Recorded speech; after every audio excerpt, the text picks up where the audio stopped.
Greetings, Trinitarians. I'm so glad that you're here. Today we're going to be looking at a YouTube channel by an atheist who goes by the name TMM. And he's responding to John from Whaddoyoumeme in a video he made about God's existence sometime back. However, we're mostly going to be talking about time.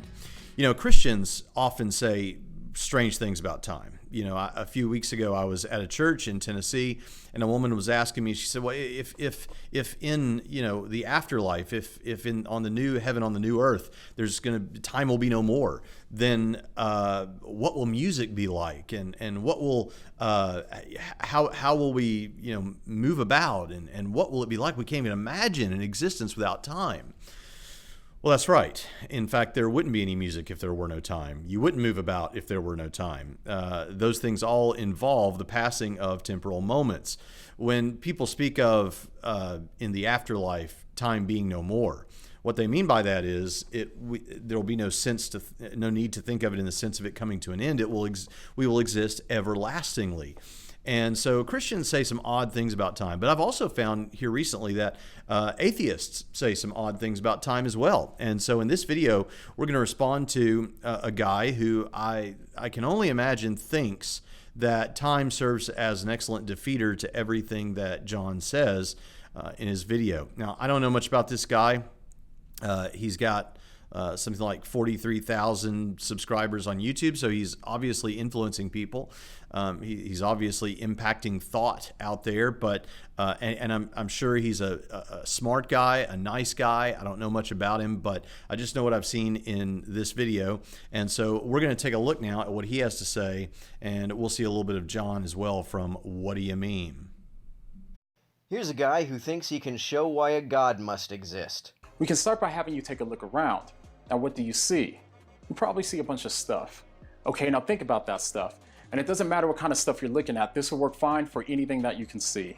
Now, I want you to ask yourself, did all of that stuff exist 50 years ago? Or 100 years ago? Or how about 1,000 years ago? Better yet, you could just ask yourself, was there a time when what you see now did not exist at some point in the past? Everything that you can see, whether it be your phone, your couch, your dog, your house, a tree, the moon, the sun, the earth beneath your feet, it really doesn't matter. Everything that you can see didn't exist at some point, and the only reason that it exists now is because something caused it to start existing at some point in the past. Well, there's at least one thing I can see for which there was never a time at which it didn't exist, and that's time itself. I suspect the same is also true of the energy that makes up all of the matter that we see, but it's at least logically possible that this energy did not exist at some point. However, it is not logically possible that there was a time when time did not exist. That would be a contradiction in terms. So we're going to respond to this business about time in just a moment, but what John is bringing is kind of a contingency argument. We've not really gotten to that part yet, but he's pointing out that everything, all these things that he's mentioning, everything that you see around you owes its existence to something else. So there must be a necessary being that serves as the explanation for the existence of all of these contingent things. But it also hints at a recession of causal events. Or a regression of causal events. As we look backwards, the things that we see around us exist because of something else that came before them. And I often point, I think this is something we all come pre-packaged with, this understanding of causal relations. When my daughter was about 9 months old, I thought I would do an experiment on her to see if she had developed the dexterity to catch a ball if I tossed a ball to her. So I tossed this ball to her, and it hit her in the head, and she fell over. But she, and don't look at me like that. I'm a good parent. And it wasn't a hard ball. It was a soft ball. I mean, not a softball, but a soft ball, right? But when she sat herself up, she began looking around for what had caused her to fall over. At 9 months old, she already recognized that when things happen, there's a cause for those things happening or beginning to exist. And then she looked around for what had caused the ball to fly through the air, causing her to fall over. So she recognized a causal chain even at that young age. It's amazing what she came almost prepackaged with. And then she saw me with my hand up like this, and she caused something in retaliation, a dirty diaper, which caused me to call out to her mother. Now, isn't that an elegant example of cause and effect? Probably not, but it illustrates the point that from a very young age, we understand the causal relationships between things, and that things that begin to happen or exist owe that happening or that existence to something else. that either came temporally or logically prior to that thing happening that we're trying to understand something about. So those are that's an interesting point. And obviously, if you take that to its conclusion, yeah, you have to get back to a necessary being that serves as the explanation for the existence of everything else. And when both of my daughters were about 6 years old, they're different ages, but independently, they came to me at about 6 years old and said something like, "Daddy, I know there's a God." "Well, why do you know that, sweetheart?" "Well, because if there was no God, where'd all this stuff come from?" And that is a very simple and even simplistic, but also incredibly profound idea. And you can talk about it in a high level, academic level with intellectual jargon, or you can talk about it on the level of a 6-year-old and say, what serves as the explanation for everything that I see around me? So God is the best explanation for that. Well, what does TMM have to say? He says, well, there's at least one thing that I can see for which there was never a time at which it didn't exist, and that's time itself. I suspect the same is also true of energy that makes up all the matter that we see, but it's at least logically possible that this energy did not exist at some point. However, it is not logically possible that there was a time when time did not exist. That would be a contradiction in terms. Okay, now, first of all, I agree with what I think he's trying to convey, although it's a little, and I don't mean anything rude by this. Again, I think this is a smart guy. He's well read on some of this stuff, I think, but this is a little bit sloppy because on the one hand, you could say there was a time when the timeline that we're currently experiencing did not exist. Now, I personally don't believe that that's true, but there are some who do, both Christians and non-Christians, that there may be some meta timeline, and it stands outside of the timeline that we are currently experiencing. And so you could have a time when time did not exist, but it would be a bit of an equivocation there. If you had timeline A and timeline B, and timeline A represents the meta timeline, and timeline B represents the timeline that we're experiencing now, you could say there was a point on timeline A when timeline B did not exist, right? So even just taking it flatly here, there's a little bit of a problem there. But since that would require a little bit of an equivocation, I'm just going to just grant him what I know he means, which is there wasn't a time on timeline B when timeline B did not exist. Well, that's true. I grant that wholeheartedly. So if you're talking about time, timeline B, which is the one we're considering, and be careful here, for those of you that are aware of A theory of time and B theory of time, that's not what we're doing, okay? But the timeline that we're experiencing, there was never a time on that timeline when that timeline did not exist, right? That's true. I grant you that. Now, that doesn't really help him here because the fact that there was never a time on that timeline when time did not exist doesn't mean there wasn't some kind of existence sans the timeline. Okay, we're going to see more of that about that in just a few moments. Even if time is finite in the past, as it appears it was, it seems as though time has only existed for about 13.7 billion years, there was still never a time when time did not exist. Since there was never Granted. a time when time did not exist, time could not have been created. To create something is an act, and acts need time to be carried out. You can't create anything without any time in which to carry out the act of creation. For that reason, time could not have been created.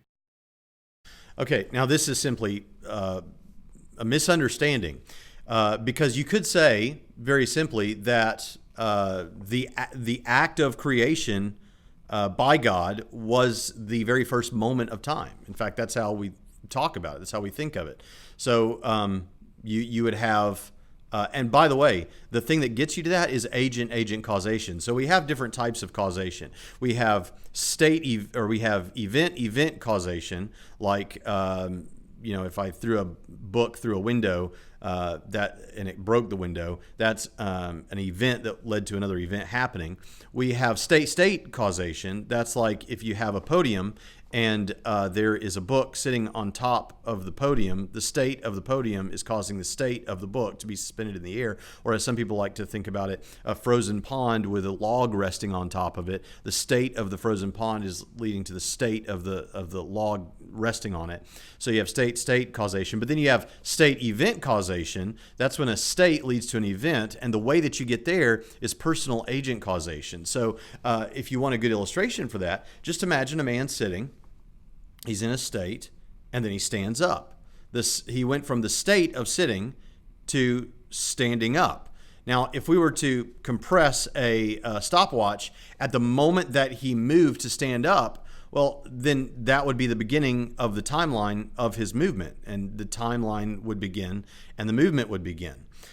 So you would have this state leading to an event. Well, how could that happen? Well, it could happen with the mind. And later on in this video, he's going to say something like, well, this doesn't, even if I granted you all this, doesn't give you a personal creator.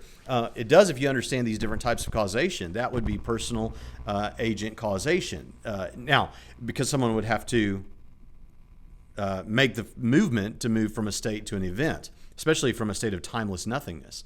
Now, someone might also say, to go further and grant them more ammunition to use against me here, someone might also say, yeah, but even the decision to create would cause time. Like he'd think through, God is thinking through and deciding now, not now, not now, now, that this this requires a passing of time.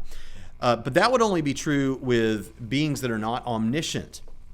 Those of us who are not omniscient, we have to think through our ideas. We have to combine ideas to arrive at new ideas to make decisions. And that's kind of a process of learning. Even if you're just learning within your own thoughts, you're thinking about what you know about this, and you're thinking about what you know about this, and you're putting them together, and now you arrive at this, and now is the time to do whatever thing you're going to do. That requires planning and thought and an element of learning. But if a being is omniscient, then he simply knows everything, and there isn't a need for tensed time there. It's just timelessness. He could know everything timelessly, and there is no decision in the classical sense that we think about ourselves making decisions. So the timeline begins when that first movement comes, and so what that helps us, what that's consistent with, is number one, God's omniscience, which classic Christianity has affirmed. It also makes sense of personal agent causation, because that state event causation, at least in a spaceless, timeless state like this, would require a personal agent. And the timeline begins at the first moment, right? That's completely consistent with his concerns that there's no point on the timeline when time does not exist, right? But the timeline begins at the act of creation. So this really isn't that difficult. Now pick out just one thing out of all that stuff that you can see, and let's call that thing 1. If I were to ask you why thing 1 exists, you'd point to other things. Now to keep it simple, out of those things, let's just consider one of them, and let's call that thing 2. Thing 2 came into existence because thing 3 exists, and thing 3 came into existence because of thing 4, and so on. But I wouldn't do that with time. I wouldn't say that anything created time, because time has to already exist in order for creation to occur. Now you can still ask, why does time exist? But you can ask that about a God as well. If a God must exist, then why can't it be the case that time must exist? Okay, so again, as you're seeing on the screen right now, John has given us this discussion of contingency and also a regression of causal events that cannot be infinite. There has to be an ultimate necessary cause for all of these things, all these contingent things. So first of all, TMM brings up again this problem. Now, by the way, if we're having a heavy academic discussion, it's usually at this point that he would address the causation issue here, right? I mean, even though I understand that our atheist thinks that he has a good defeater here with time, that what you're saying about God, you could say about time, and now he keeps bringing up time, and we're going to see him continue to bring up time. Instead of continually bringing up time, what you would typically get is someone saying, okay, now I just want to say, I think that we have an analog for this or something similar to it in time. But I've already made that criticism. So what I'm going to do now is I'm going to, just for the sake of argument, grant him that that's not in play and go ahead and talk about this causation thing. That he doesn't do that and keeps going back to time might tell us something. But let's talk about this this business about time. Can exist necessarily. Now, I don't want to mess up his words. What does he say exactly? He says, but you can ask, now you can still ask, why does time exist? But you can ask that about God as well. If a God must exist, then why can't it be the case that time must exist? Well, because we don't get to choose what we want about the nature of reality. The fact of the matter is that time simply cannot have existed infinitely into the past. Time can't exist infinitely into the past because if you were to go backwards and add -1, -2, -3 to each successive moment, what you would find is that you could never reach infinity by successive addition, or in this case, subtraction, I guess. It just can't happen. Actual infinites aren't possible. If you're saying that time has simply always existed, which is odd that he would say this here now because he's already said that he doesn't think that's the case, or it doesn't seem like that's the case based on science or whatever he said. But let's go ahead and answer it, because it's the only place he has to run if he's going to go this way. So now, I mean, it has to be, because look, if God must exist, then why can't it be the case that time must exist?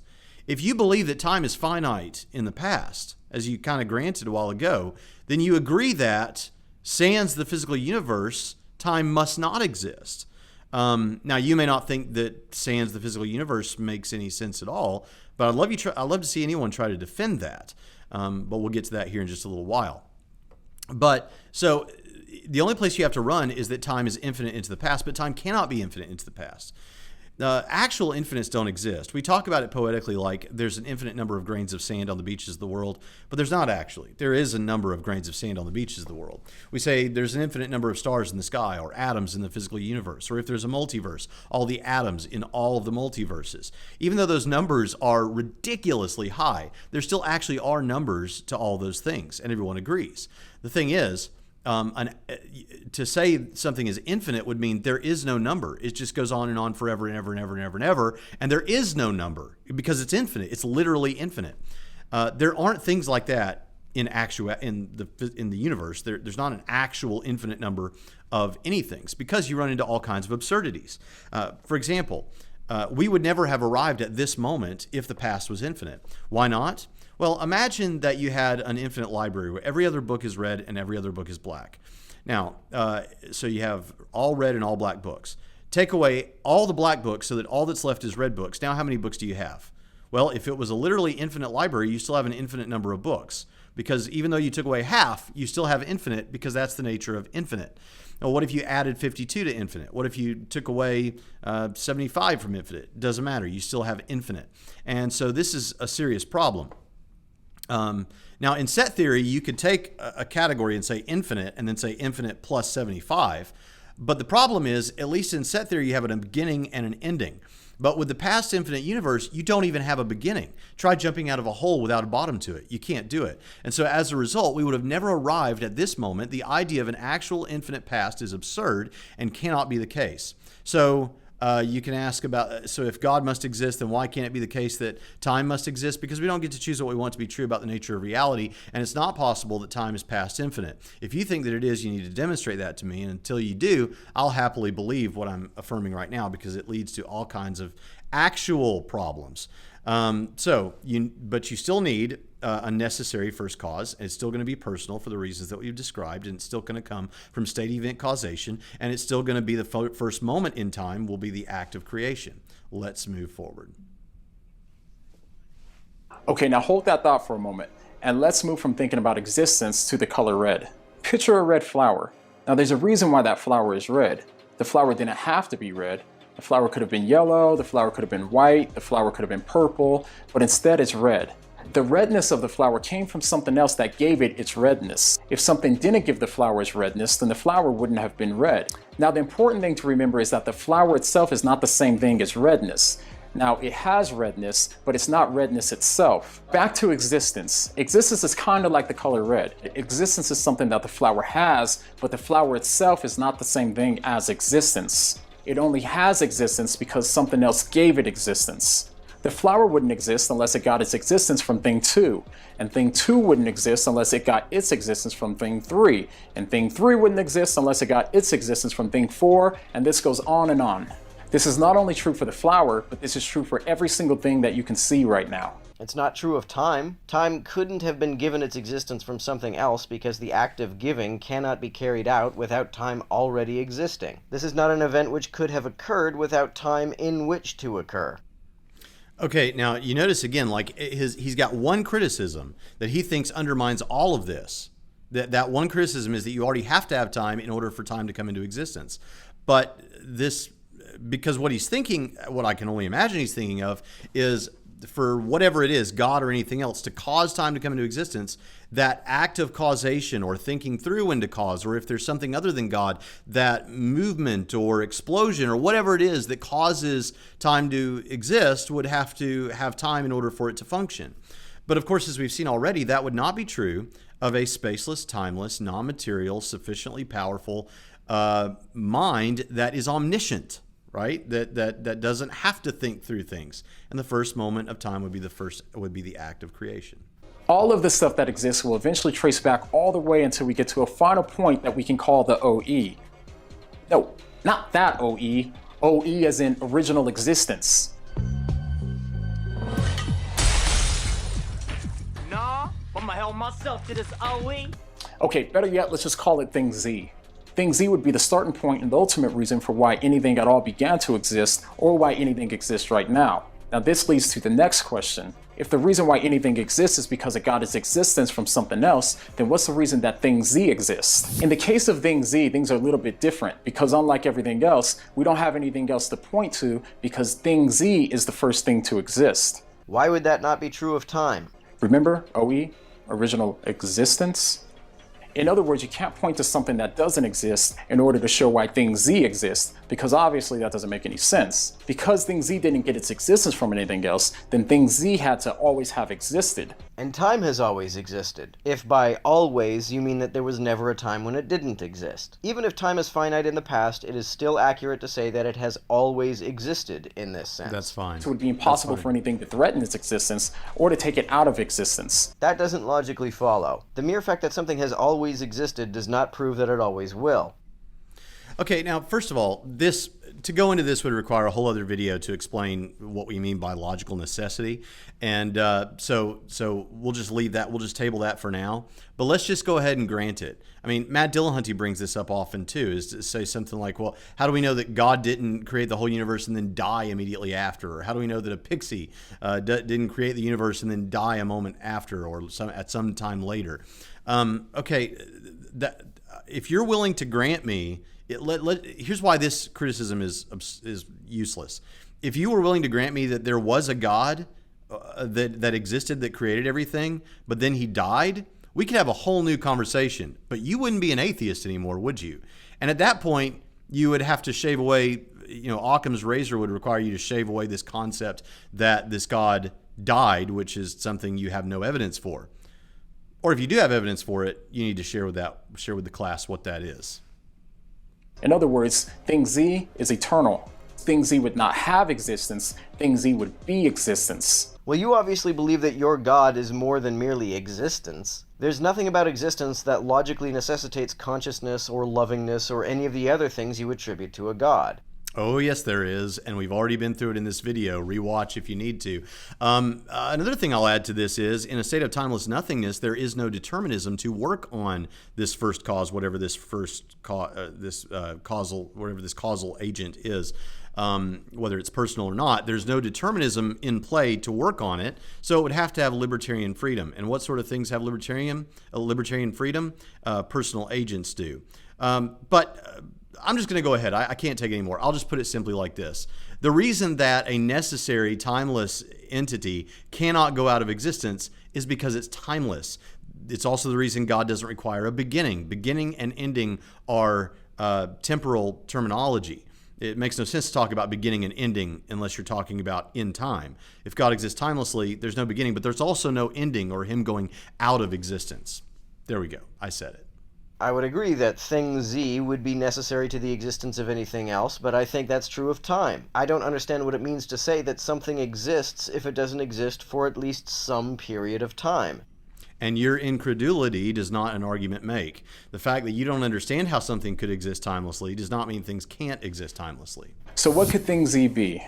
Well, it can't be anything physical, because anything physical would have either began to exist or it's possible for it to stop existing at some point. It's possible for thing Z to begin to exist in the sense of being finite in the past, as long as it is not contingent upon any prior existing event or entity. Since there isn't anything which can exist prior to time itself, time is not contingent upon any prior event or entity. So time is at least one physical thing that can be thing Z. Okay, I have to go back to this because this is a real confusing ball of wax. Now, I'm not criticizing the person who put it together. It's just that I'm trying to make sense of what's being said here. So let's go line by line. It's possible for thing Z to begin to exist in the sense of being finite in the past. Okay, if what he means by this, as long as it's, okay, if what he means by this is if thing Z exists when the first moment of creation begins, then we could call that its beginning to exist in time. But that's not the beginning of its existence if it existed sans time. But we understand that TMM is assuming that's the only way it could be, is that, things began to exist in time, right? But here's the thing. On our setup, where we don't make these mistakes about timelessness is impossible for our own incredulity, the thing about it is you have God existing, sans the physical universe, and then there is a moment in time where time begins. It's the first moment of time. That's the act of creation. God already existed. Now, we're talking about, we could say God existed prior to the creation of the physical universe in the beginning of time, but we mean logically prior, not temporally prior. And there's a difference, and that difference between logical priority and temporal priority is very important to understanding these things. Now he says, since there isn't anything which can exist prior to time itself. Again, I agree with you, nothing could exist temporally prior to time itself unless we went back to a metatime, time A, and time B, and you could have a prior time, the temporal time, the metaphysical time, the metatime A that exists, and then there's a time prior and posterior to the existence of timeline B. But putting that out of the picture for a minute, because I don't think he believes in that, and I don't believe in that, but some people do, so I said it. But what we can't, I agree with him that there's not a time prior to the beginning of time, but there is logical priority. And again, that's what's important. God exists sans the physical universe. God exists in time from the first moment of time to the end of time, or forever, everlasting. So this is actually interesting because when the Bible talks about from everlasting to everlasting, yeah, as long as time has existed, God has existed.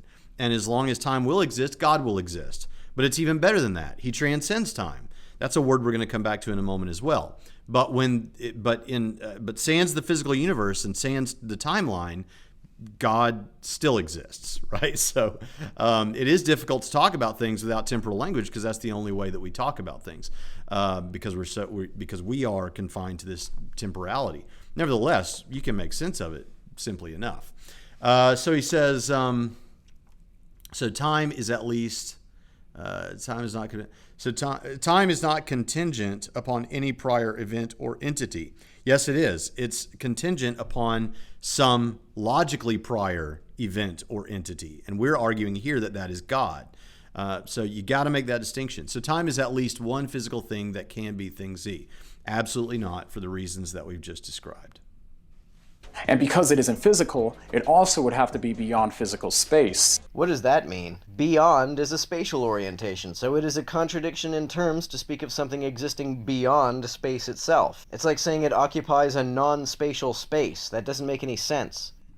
Okay, is that right, that it doesn't make any sense to talk about something being beyond when it's not beyond in the temporal or spatial sense?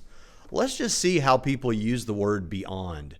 I'm going to go to Amazon and I'm going to put in beyond, and I'm going to put in book. Look here, you can get Beyond Reckless for $0 or for $16.99, depending on your subscription plan. You can get Beyond Reckless. You can get beyond. Okay, so now let's count off the ones that are talking about being beyond in the sense of transcending something, but not in the sense of spatial or temporality, spatial things or temporal things. Well, we've got Beyond Reckless. That's not talking about space or time.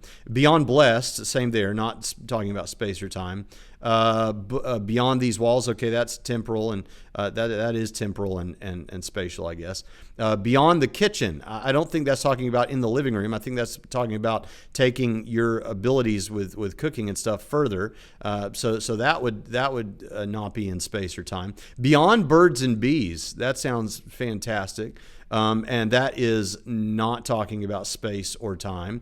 And teaching yoga beyond the poses there. Okay, that's not talking about space or time. Let's see, 1, 2, 3, 4, 5, and then beyond the grave. So that's talking about the afterlife. I guess 7 out of the first 7 books that come up on Amazon. Just as a little experiment here, what do we find? Oops, there's me and Pritchett. We find that that only one of them is talking about spatial and temporal things. Why? Because when we talk about something being beyond something, beyond doubt, beyond belief, beyond the grave, right? Beyond comprehension, what we're talking about with these things is we're talking about transcendence. When we talk about beyond space and time, we're talking about a transcendent thing, something that exists in a greater way than space and time, sans space and time. And that transcendental language is very important to understand what we mean about God, but human beings use that language all the time, right? So that's, once you understand that, it's just really not a problem. Did that take care of what he said? What did he say here? He says, what does that mean beyond? Beyond is a spatial orientation. So it's contradiction in terms to speak of something existing beyond space itself. No, it doesn't. Because beyond isn't confined to spatial and temporal terms. It's as simple as that. Spatial space. That doesn't make any sense. Similarly, it would never have begun to exist, and therefore it would have to be beyond time as well. So in other words, thing Z would have to be an eternal, non-physical, uncaused creator that's responsible for the beginning of all time and all space, and also responsible for everything that did exist, everything that exists now, and everything that will exist in the future. If something does not have extension and or location in space or time, then what does it even mean to say that it exists? It means that it exists spacelessly and timelessly sans the physical universe. It seems to me that to even say that something exists is to say that it has some place in space and time. Except that it doesn't necessarily mean that unless you presume the very thing that we're discussing, which is whether atheistic naturalism is true. To say that something exists without space or time is indiscernible from saying it exists nowhere and never. No, it's not. It's to say that it exists everywhere and always and transcends those terms and those categories. And that's the end of the video. But in the end, I think that what we discovered here was that what John said made a lot of sense. And it's not just Christians that get confused when we come to the subject of time. So I hope that video was helpful to you. And the next time someone talks like this about time, what are you going to say? What do you mean?